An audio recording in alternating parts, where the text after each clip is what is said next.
Welcome to this episode of Engagement Now. My name is Dr. Knox Phillips, and I'm an Associate Superintendent here at DeKalb County Schools. Today I have with me Dr. Kisha Towns, who is our Director of Student Relations here at the school district, and Mr. Brad Gober, who's our Chief of School Police with the Department of Public Safety. Our topic of discussion today is school safety. Across the nation, you've heard many stories about whether our schools are safe or not, and the DeKalb County School District has a number of policies and practices in place that help keep our schools safe. So I'm going to start the conversation off with the simple question: how safe are our schools? Well, I guess I'll take that. I think our schools are safe, and I will use the word very safe. Under the Department of Public Safety, we have a school police department with over 80 school resource officers who are certified police officers that are in our schools. We have campus supervisors, which are our security department. We have 120 of those that are in our schools. We have crossing guards, about 130 crossing guards, and we have a safe schools unit. And all of these units are under public safety, and they focus solely on keeping our schools safe 24 hours a day, 365 days a year. How large has this department grown, I wonder, since you've been in charge of the department? I'm curious as to what enhancements have been made or what things you've done differently to address any parental concern or community concern around school safety. Well, we've tried to work real closely with our partners, our local partners with the DeKalb Police Department, our state partners with the Georgia Bureau of Investigations, and we work with our federal partners also with Homeland Security and the FBI. As we go into the digital age, we actually have woven a real tight web around our schools, monitoring social chatter on social networks and working with them to make sure that we address concerns actually before they even get into the schoolhouse. And on the student relations side, we make sure we train our administrators, teachers, bus drivers, administrative assistants for discipline on the Code of Student Conduct, all the policies, procedures, and guidelines that deal with school discipline to ensure that, of course, students' due process rights, we work through those, and just to make sure we have a very safe and positive school climate. We currently are implementing PBIS in 32 schools, and this is an evidence. Define for our community what PBIS is. Well, PBIS is Positive Behavior Interventions and Supports. It's an evidence-based and research-based framework that seeks to decrease challenging behavior through having a positive school climate, and it helps students learn and grow. We do that by setting up a couple of critical elements, including making sure we have a school leadership team, making sure we set expectations for the students, teach those procedures, review and analyze our data, and also reward students, staff, and other community stakeholders for having good behavior and doing good things in the schools. I like what you said about the student piece and how there's a positive level of reinforcement for students for doing the right thing. And oftentimes when you read stories about issues with school safety across the nation, it always starts with like early signs and early identification of where students or perhaps families have struggled.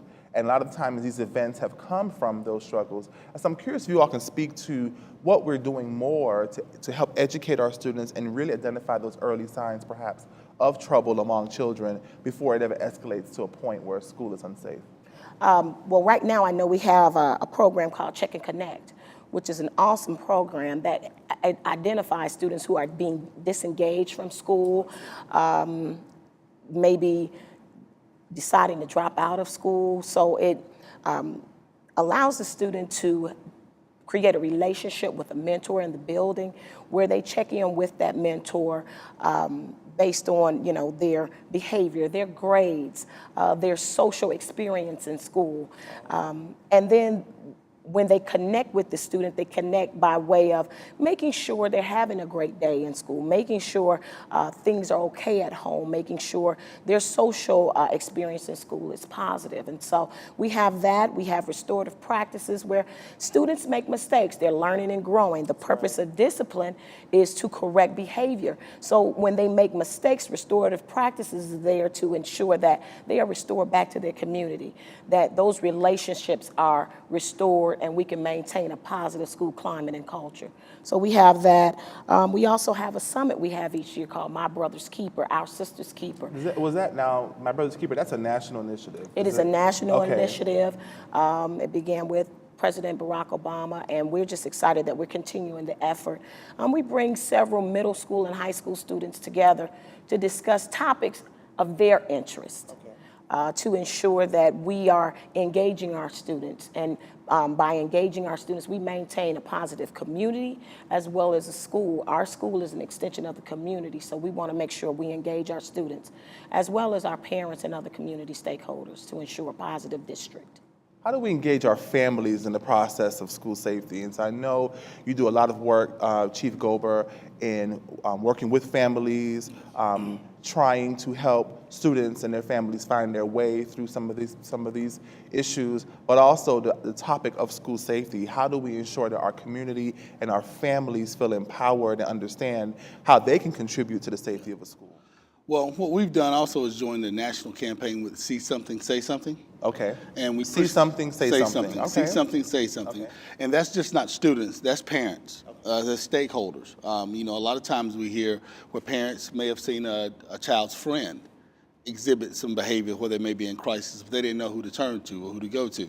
So what we want to make sure is, especially with our school resource officers, is they are engaged and invested in the children in the school. Not just to be there as a law enforcement professional, but to also be there when the student is in crisis. And we've made sure this year all of our school resource officers have been crisis intervention trained. Okay. And they also have been de-escalation trained. And that's a mandate that I've made, that all of our officers will have that training, because we want them to be able to recognize when a student's in crisis before that behavior exhibits itself and somebody ends up getting hurt. But we also work closely with the social work department. We work closely with the counselors. And we have something called a threat assessment protocol that we follow. So if a student, which a lot of times they are our greatest asset in the schools, they let us know that this student is either posting something on social media or has said something about maybe harming themselves or others, we follow our threat assessment protocols, and that's getting the counseling department and the social workers involved in it to kind of give that wraparound services. Because a lot of times when we go out to the house, the family may have other needs, and we want to have the support that they need and the experts in that support to be able to give it to them. So it sounds like your officers have a lot of extensive training. And sometimes people in the community, oftentimes I hear just from folks out in the community that the school officers and their public or community officers, police officers, are not one and the same. Are our school officers certified and trained and truly officers or law enforcement professionals? I want you to expound on that, because oftentimes our community, they don't know the difference, if there even is one. Yes. All of our school resource officers are state certified police officers. Okay. Actually, most of our school resource officers have more training than the traditional police officers that you see in the community, because we pull from them. You have to have a background in the traditional police department and years of experience and extensive training to even apply and come on as a school resource officer. So all of our officers were pulled from departments like the DeKalb Police, the Atlanta Police Department, Cobb County Police. I myself came from the Georgia State Patrol. I was a state trooper before I came here. So we come with a wealth of experience here, and then what happens is we specialize in being that resource for the school district and the students and the community to kind of act as a conduit, if you will, between the regular traditional police department and community and the schools. Okay. Where can our parents find information on how to react to, how to get communications on, if there is ever a school safety issue? Oftentimes parents, they want to be the first to know, they want to know exactly what's happening if something is impacting their children. And I wonder what our parents can do to be better educated about what they should know about the process for school safety issues and what's communicated to them and how it's communicated to them. Well, certainly you can utilize the DeKalb County School District website. and it'll have that information available. Certainly we have a page for Department of School Safety as well as Department of Student Relation that will give information on DeKalb hotline where you can report any students that you see that may have challenging behaviors, drugs, weapons, violence, etc. We do have a bullying, harassment, hazing, and discrimination campaign that functions throughout the year. Parents may report the bullying incident. That is available in the Student Code of Conduct. Those forms, the protocol is available on the website. Those posters are also posted throughout the buildings to let anyone who is a community stakeholder know that we want to reduce any type of drugs, weapons, violence that is occurring in our school district, and you may please call that hotline, and you may remain anonymous if you like. Okay. Let's talk just very briefly, a couple minutes left in the segment, to talk about anti-bullying measures. Oftentimes, when you read about the stories across the nation and across the world, students who engage in risky behaviors that perhaps are a threat to school safety oftentimes have reported they've been bullied. And I know parents are very involved in this process and always want to know how they can better help their children cope or deal with bullying. What procedures or practices does this district have in place to address any bullying type of behaviors, and what can parents do better to support that process? Well, certainly it is our obligation to report any type of bullying that we are put on notice of. So any community member, a parent, a teacher, if a community member may be going past a bus stop and notice that there's bullying, they certainly can go to the nearest school and they may report that bullying to a teacher or administrator. Once we are put on notice, the principal has the obligation to investigate that incident.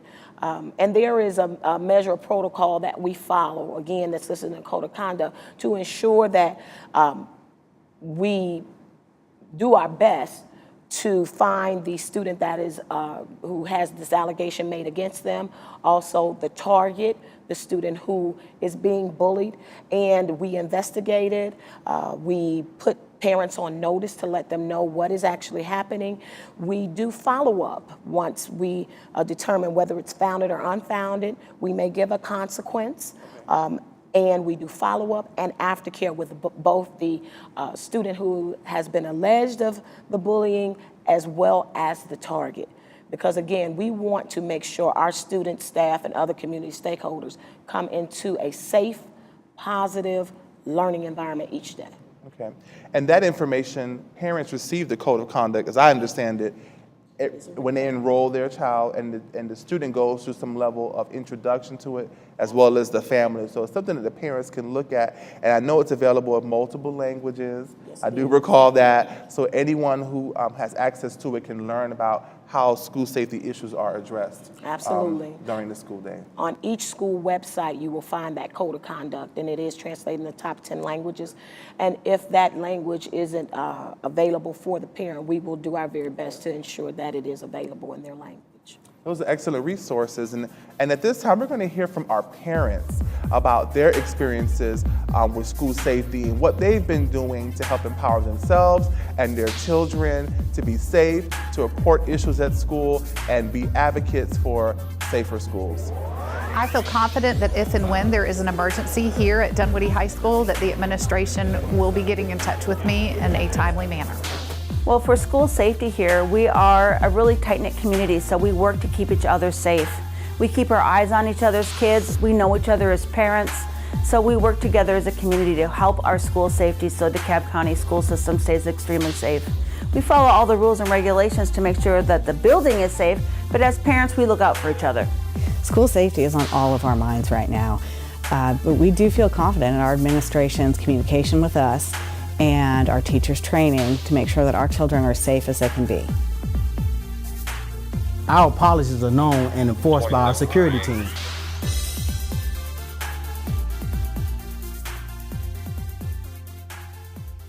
So thank you to our guests, Dr. Towns and Mr. Gober, for the awesome opportunity to hear from you about school safety. I know it's an incredible topic, and the work that you do every day keeps our children safe. We heard about a number of resources that are available to you, our parents and our community, to help contribute towards the cause of keeping our schools safe. And we also learned about the opportunities that students have to be empowered and have a voice in this process. So thank you so much for viewing in, and we appreciate your time.